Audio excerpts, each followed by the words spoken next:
Pour les commissions ouvrières, la construction européenne sera complète quand, en plus de l'intégration économique et monétaire, elle réussira à avancer vers un modèle social européen. Pour cela, il est indispensable que les priorités de l'UE changent.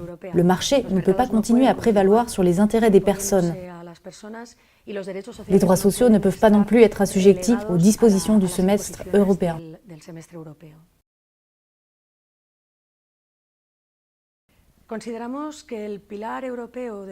Selon nous, le socle social européen peut être une avancée vers la protection des droits sociaux et des droits des travailleurs. Mais cela n'aboutira qu'à la condition que les moyens, y compris financiers, soient mis à disposition et que ces droits deviennent opposables.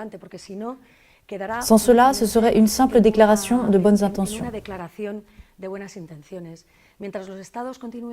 Tant que ce sont les États membres qui définissent les budgets disponibles pour la protection sociale et tant qu'il n'y a pas de cadre commun et opposable qui donne des droits aux citoyens européens, les inégalités persisteront.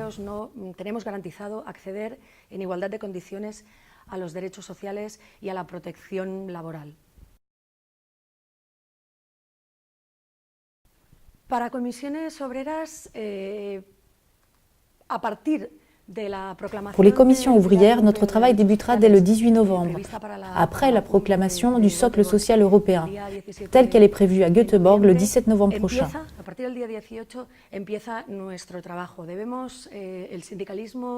Nous devons, en tant que mouvement syndical européen sous l'égide de la CES, nous mobiliser, sortir dans la rue et demander des actes concrets pour que le socle social devienne l'outil pour améliorer les conditions de vie et de travail des Européens.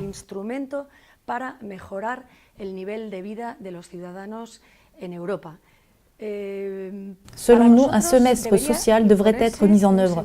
Il fonctionnerait comme le semestre européen et établirait des normes communes et opposables en matière sociale. Il devrait définir les indicateurs et pénalités en cas de violation de ces objectifs.